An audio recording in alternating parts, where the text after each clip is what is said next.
ನಮಸ್ಕಾರ ಸ್ನೇಹಿತರೆ, welcome to ಅಮ್ಮ ಮತ್ತು ನಾನು ಚಾನಲ್ಗೆ. ಸ್ನೇಹಿತರೆ, ಈ ವಿಡಿಯೋದಲ್ಲಿ ನಾನು ನವದುರ್ಗೆಯರ ನವ ಅವತಾರಗಳ ಹಿಂದಿನ ಪುರಾಣ ಕಥೆ ಇದರ ಬಗ್ಗೆ ಹೇಳ್ತಾ ಹೋಗ್ತೇನೆ. ಸ್ನೇಹಿತರೆ, ವಿಡಿಯೋ ಇಷ್ಟ ಆದರೆ ಶೇರ್ ಹಾಗೂ ಸಬ್ಸ್ಕ್ರೈಬ್ ಮಾಡಿ. ಹಾಗಿದ್ರೆ ಶುರು ಮಾಡೋಣ. ನವರಾತ್ರಿ ಎಂದರೆ ನವದುರ್ಗೆಯರನ್ನು ಪೂಜಿಸುವ ಹಬ್ಬ. ದುಷ್ಟರನ್ನು ಶಿಕ್ಷಿಸಲು, ಶಿಷ್ಟರನ್ನು ರಕ್ಷಿಸಲು ಶಕ್ತಿ ಸ್ವರೂಪಿಣಿಯಾದ ದುರ್ಗೆಯ 9 ಅವತಾರಗಳನ್ನು ತಾಳುತ್ತಾಳೆ. ಸ್ನೇಹಿತರೆ, ಇನ್ನು ದುರ್ಗಾದೇವಿಯನ್ನು ಆರಾಧಿಸುವ ಹಬ್ಬವೇ ನವರಾತ್ರಿ.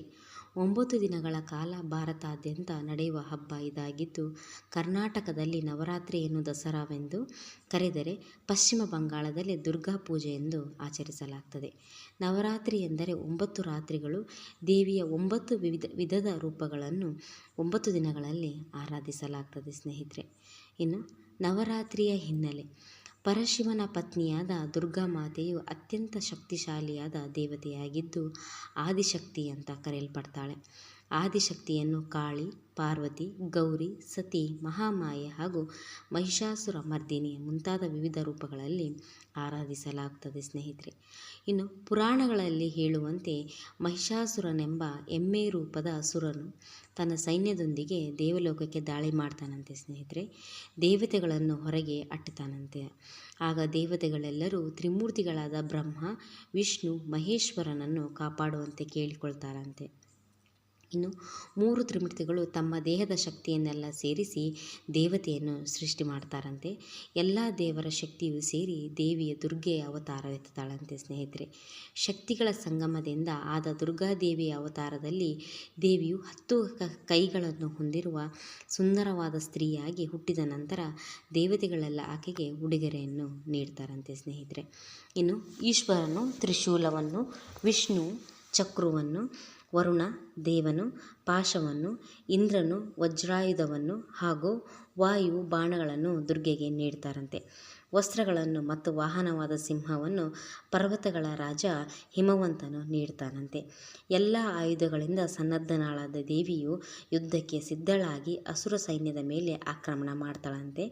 9 ದಿನಗಳ ಕಾಲ ನಡೆದ ಈ ಯುದ್ಧದಲ್ಲಿ ಮಹಿಷಾಸುರನನ್ನು ದೇವಿಯು ತನ್ನ ಸಿಂಹ ಹಾಗೂ ಆಯುಧಗಳ ಸಹಾಯದಿಂದ ಸಂಹರಿಸ್ತಾಳಂತೆ. ಸ್ನೇಹಿತರೆ, ಇನ್ನು ದುರ್ಗೆಯ ಮಹಿಷಾಸುರನನ್ನು ವಧಿಸಿದ ದಿನವೇ ವಿಜಯದಶಮಿ. ಸ್ನೇಹಿತರೆ, ಇನ್ನು ದುರ್ಗೆಯ 9 ಅವತಾರಗಳನ್ನು ನೋಡೋಣ ಬನ್ನಿ. ಸ್ನೇಹಿತರೆ, ದುಷ್ಟರ ಸಂಹಾರಕ್ಕಾಗಿ, ಶಿಷ್ಟರ ರಕ್ಷಣೆಗಾಗಿ ನವ ಅವತಾರಗಳನ್ನು ಎತ್ತಿ ಅಸುರರನ್ನು ಸಂಹರಿಸಿದ ಶಕ್ತಿ ರೂಪಿಣಿಯೇ ನಮ್ಮ ದುರ್ಗಾದೇವಿ. ನವರಾತ್ರಿಯ 9 ದಿನಗಳಲ್ಲಿ ನವದುರ್ಗೆಯನ್ನಿಟ್ಟು ಪೂಜಿಸಲಾಗ್ತದೆ. ಸ್ನೇಹಿತರೆ, ಇನ್ನು ನವರಾತ್ರಿಯ ಮೊದಲನೇ ದಿನವನ್ನು ಪ್ರತಿಪಾದ ಎಂದು ಕರೆಯುತ್ತಾರೆ. ಈ ದಿನ ಶೈಲಪುತ್ರಿಯ ರೂಪವನ್ನು ಪೂಜಿಸಲಾಗ್ತದೆ. ಶೈಲಪುತ್ರಿ ಎಂದರೆ ಪರ್ವತರಾಜನ ಮಗಳು ಎಂದರ್ಥ. ಈಶ್ವರನ ಪತ್ನಿಯಾಗಿಯೂ ಶೈಲಪುತ್ರಿಯನ್ನು ಆರಾಧಿಸಲಾಗ್ತದೆ. ಶೈಲಪುತ್ರಿಯನ್ನು ಸತಿದೇವಿಯ ಪುನರ್ಜನ್ಮವೆಂದು ಕೂಡ ಹೇಳಲಾಗ್ತದೆ. ಪತಿಯಾದ ಶಿವನನ್ನು ತಂದೆಯು ಅವಮಾನ ಮಾಡಿದ್ದಕ್ಕಾಗಿ ಸತಿದೇವಿಯು ತನ್ನ ತಂದೆ ಯಜ್ಞ ಮಾಡುತ್ತಿದ್ದ ವೇಳೆ ಅಗ್ನಿಕುಂಡಕ್ಕೆ ಜಿಗಿದು ಪ್ರಾಣ ಬಿಡ್ತಾಳೆ. ಸ್ನೇಹಿತರೆ, ಶಿವನನ್ನು ಮರಳಿ ಪಡೆಯಲು ಅವಳು ಪುನರ್ಜನ್ಮ ಪಡೆಯುತ್ತಾಳೆ. ಆದರೆ ಸತಿ ಸಾವಿನ ಬಳಿಕ ಶಿವನು ದೀರ್ಘವಾದ ಧ್ಯಾನದಲ್ಲಿ ಮುಳುಗಿ ಹೋಗ್ತಾನೆ. ದೇವಿ ಶೈಲಪುತ್ರಿಯು ಕಾಡಿಗೆ ಹೋಗಿ 16 ವರ್ಷ ಕಠಿಣ ತಪಸ್ಸನ್ನು ಮಾಡಿ ನಂತರ ಶಿವನನ್ನು ಪಡೆಯುತ್ತಾಳಂತೆ. ಸ್ನೇಹಿತರೆ, ಇನ್ನು ಬ್ರಹ್ಮಚಾರಿಣಿ. 2ನೇ ದಿನ ದೇವಿಯನ್ನು ಬ್ರಹ್ಮಚಾರಿಣಿಯ ರೂಪದಲ್ಲಿ ಪೂಜಿಸಲಾಗ್ತದೆ. ಸ್ನೇಹಿತರೆ, ಪಾರ್ವತಿಯಾಗಿ ಹಿಮಾಲಯನ ಪುತ್ರಿಯಾಗಿ ಜನಿಸಿದ ದೇವಿಯು ಶಿವನನ್ನು ಪತಿಯಾಗಿ ಪಡೆದರು. ನಾರದರ ಉಪದೇಶದಂತೆ ಕಠಿಣ ತಪಸ್ಸು ಮಾಡ್ತಾಳೆ. ಬಹಳ ಕಠಿಣವಾದ ತಪಸ್ಸು ಮಾಡಿದ ಕಾರಣದಿಂದಾಗಿ ದೇವಿಗೆ ತಪಶ್ಚಾರಿಣಿ ಅರ್ಥಾತ್ ಬ್ರಹ್ಮಚಾರಿಣಿ ಅಂತ ಹೆಸರು ಬಂತಂತೆ. ಸ್ನೇಹಿತರೆ, ಇನ್ನು ಚಂದ್ರಘಂಟಾದೇವಿ. ನವರಾತ್ರಿಯ 3ನೇ ದಿನ ಚಂದ್ರಘಂಟಾದೇವಿಯನ್ನು ಪೂಜಿಸಲಾಗ್ತದೆ. ಸ್ನೇಹಿತರೆ, ದುರ್ಗಾಮಾತೆಯ ವೈವಾಹಿಕ ಅವತಾರವಾಗಿರುವ ಚಂದ್ರಘಂಟೆಯನ್ನು ದುರ್ಗಾಮಾತೆಯ ರೌದ್ರ ಸ್ವರೂಪವೆಂಬುದಾಗಿ ಕರೆಯಲಾಗ್ತದೆ. ಹೊಸದಾಗಿ ವಿವಾಹವಾದ ಸ್ವರೂಪವನ್ನು ದುರ್ಗಾಮಾತೆಯ ಚಂದ್ರಘಂಟ ರೂಪದಲ್ಲಿ ತೋರಿಸಲಾಗ್ತದೆ. ಪಾರ್ವತಿ ದೇವಿಯು ಕಠಿಣವಾದ ತಪಸ್ಸನ್ನು ಮಾಡಿ ಶಿವನನ್ನು ಮದುವೆಯಾಗುವಲ್ಲಿ ಸಫಲರಾಗ್ತಾರೆ. ವಿವಾಹ ಸಂದರ್ಭದಲ್ಲಿ ಕೈಲಾಸದ ಗಣಗಳೊಂದಿಗೆ ಶಿವನ ಪಾರ್ವತಿಯು ಅರಮನೆಯನ್ನು ಪ್ರವೇಶಿಸ್ತಾನೆ. ಸ್ನೇಹಿತರೆ, ಅತೀ ಭಯಂಕರವಾಗಿ ಕಾಣುತ್ತಿದ್ದ ಶಿವನನ್ನು ನೋಡಿ ಪಾರ್ವತಿ ದೇವಿಯು ಮೂರ್ಛೆ ಹೋಗ್ತಾಳಂತೆ. ಆಗ ಪಾರ್ವತಿಯು ಚಂದ್ರಘಂಟ ರೂಪದಲ್ಲಿ ಶಿವನ ಮುಂದೆ ಪ್ರತ್ಯಕ್ಷಳಾಗಿ ಶಿವನು ರಾಜಕುಮಾರನ ರೂಪವನ್ನು ತಾಳಬೇಕಾಗಿ ವಿನಂತಿಸಿಕೊಳ್ಳುತ್ತಾಳೆ. ಹೀಗೆ ಶಿವನು ಸುಂದರವರನ ರೂಪವನ್ನು ತಾಳಿದ ನಂತರ ಶಿವಪಾರ್ವತಿಯರ ಮದುವೆ ನೆರವೇರ್ತದಂತೆ ಸ್ನೇಹಿತರೆ. ಇನ್ನು ಕುಷ್ಮಾಂಡ ದೇವಿ ಚತುರ್ಥಿ ಅಥವಾ 4ನೇ ದಿನದಂದು ದೇವಿಯ ಕುಷ್ಮಾಂಡಿನಿಯ ಅವತಾರವನ್ನೆತ್ತುತ್ತಾಳೆ. ಕುಷ್ಮಾಂಡಿನಿಯನ್ನು ಈ ಭೂಮಿಯ ಸೃಷ್ಟಿಕರ್ತೆ ಎಂದು ಹೇಳಲಾಗ್ತದೆ. 8 ಭುಜಗಳಿರುವ ಕಾರಣ ಅಷ್ಟಭುಜಾದೇವಿ ಅಂತ ಕೂಡ ಕರೆಯುತ್ತಾರಂತೆ. ಸೃಷ್ಟಿಯ ಅಸ್ತಿತ್ವ ಇಲ್ಲದಿರುವಾಗ ಎಲ್ಲೆಡೆ ಅಂಧಕಾರವೇ ಪಸರಿಸುತ್ತಂತೆ ಸ್ನೇಹಿತರೆ. ಆಗ ಇದೇ ದೇವಿಯ ತನ್ನ ಇಷತ್ ಹಾಸ್ಯದಿಂದ ಬ್ರಹ್ಮಾಂಡವನ್ನು ಸೃಷ್ಟಿಸ್ತಾಳೆ. ಆದ್ದರಿಂದ ಇವಳೇ ಸೃಷ್ಟಿಯ ಆದಿ ಸ್ವರೂಪ ಶಕ್ತಿಯಾಗಿದ್ದಾಳೆ. ಇನ್ನು ಸ್ಕಂದ ಮಾತೆ ನವರಾತ್ರಿ 5ನೇ ದಿನದಂದು ದುರ್ಗೆಯನ್ನು 5ನೇ ಅವತಾರವಾಗಿರುವ ಸ್ಕಂದ ಮಾತೆಯನ್ನು ಪೂಜಿಸಲಾಗ್ತದೆ. ಸ್ಕಂದ ಎಂದರೆ ಕಾರ್ತಿಕೇಯ ಅಥವಾ ಮುರುಗನ್.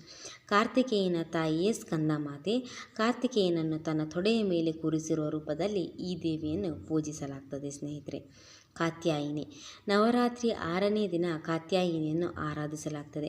ಒಮ್ಮೆ ಕಾತ್ಯಾಯನ್ ಎನ್ನುವ ಋಷಿಯು ಪಾರ್ವತಿ ದೇವಿಯಂಥ ಮಗಳನ್ನು ಪಡೆಯಬೇಕು ಎಂದು ಆಶಿಸಿ ಭಕ್ತಿಯಿಂದ ತಪಸ್ಸನ್ನು ಮಾಡ್ತಾನಂತೆ ಸ್ನೇಹಿತರೆ. ಋಷಿಯ ಭಕ್ತಿಗೆ ಮೆಚ್ಚಿದ ದುರ್ಗಾಮಾತೆಯು ಆಶೀರ್ವಾದ ಮಾಡುತ್ತಾಳೆ. ಅಂತೆಯೇ ಮಗಳು ಹುಟ್ಟಿದ ಮೇಲೆ ಕಾತ್ಯಾಯಿನಿ ಎಂದು ಹೆಸರಿಡುತ್ತಾರೆ. ಕಾತ್ಯಾಯಿನಿಯು ದೊಡ್ಡವಳಾದ ನಂತರ ತನ್ನ 10 ಕೈಗಳಲ್ಲಿ ಶಸ್ತ್ರಾಸ್ತ್ರ ಹಿಡಿದು ದುಷ್ಕೃತ್ಯ ಎಸಗುವ ರಾಕ್ಷಸರನ್ನು ನಾಶ ಮಾಡಲು ಜಗತ್ ಸುತ್ತಲು ಪ್ರಾರಂಭಿಸ್ತಾಳಂತೆ ಸ್ನೇಹಿತರೆ. ದುಷ್ಟ ರಾಕ್ಷಸರ ಸಂಹಾರಕ್ಕಾಗಿ ದುರ್ಗಾದೇವಿ ಅವತರಿಸಿ ಬಂದಳು ಎಂದು ಹೇಳಲಾಗ್ತದೆ. ಇನ್ನು ಕಾಳರಾತ್ರಿ ನವರಾತ್ರಿ 7ನೇ ದಿನದಿಂದ ತಾಯಿಯನ್ನು ಕಾಲರಾತ್ರಿ ಅಂತ ಪೂಜಿಸಲಾಗ್ತದೆ. ಈ ರೂಪದಲ್ಲಿ ತಾಯಿಯ ತುಂಬ ರೌದ್ರಾವತಾರ ಮತ್ತು ಕಪ್ಪಾಗಿ ಕಾಣುತ್ತಾಳೆ. ಹೆಸರೇ ಹೇಳುವಂತೆ ಇದು ತಾಯಿಯ ಕರ್ಗತ್ತಲು ಮತ್ತು ಸಮಯದ ರೂಪವಾಗಿದೆ. ರೌದ್ರಾವತಾರ ಮತ್ತು ತುಂಬ ಉಗ್ರ ರೂಪದಲ್ಲಿರುವ ದುರ್ಗೆಯು ಕಾಲರಾತ್ರಿಯ ರೂಪ ಧಾರಣೆ ಮಾಡಿ ತನ್ನ ಬಂಗಾರದ ಮೈಬಣ್ಣದ ಚರ್ಮವನ್ನು ಕಿತ್ತು ರಾಕ್ಷಸರ ವಿರುದ್ಧ ಹೋರಾಡಲು ಹೋಗ್ತಾಳಂತೆ ಸ್ನೇಹಿತರೆ. ಕಾಳರಾತ್ರಿಯು ಎಲ್ಲ ರೀತಿಯ ದುಶ್ಶಕ್ತಿ, ದುಷ್ಟತೆ ಹಾಗೂ ನಕಾರಾತ್ಮಕ ಶಕ್ತಿ ಹಾಗೂ ಭೀತಿ ದೂರ ಮಾಡುತ್ತಾಳೆ. ಕಾಲರಾತ್ರಿ ತನ್ನ ಭಕ್ತರಿಗೆ ಹೆಚ್ಚಿನ ಸಂತೋಷ ಹಾಗೂ ತೃಪ್ತಿ ಕರುಣಿಸುವುದರಿಂದಾಗಿ ಆಕೆಯನ್ನು ಶುಭಾಂಕರಿ ಅಥವಾ ಪವಿತ್ರವೆಂದು ಪರಿಗಣಿಸಲಾಗಿದೆ. ಇನ್ನು ಮಹಾಗೌರಿ ನವರಾತ್ರಿ 8ನೇ ದಿನದಂದು ಮಹಾಗೌರಿ ದೇವಿಯನ್ನು ಪೂಜಿಸಲಾಗ್ತದೆ. ಮಹಾಗೌರಿಯು ತನ್ನ 16ನೇ ವಯಸ್ಸಿನ ಯೌವನೆಯಾಗಿ ಕಾಣಿಸಿಕೊಳ್ಳುತ್ತಾಳೆ. ಗೌರಿ ಎಂದರೆ ಆಕೆಯು ಗಿರಿ ಅಥವಾ ಪರ್ವತದ ಮಗಳೆಂದು ಹೇಳಲಾಗುತ್ತದೆ.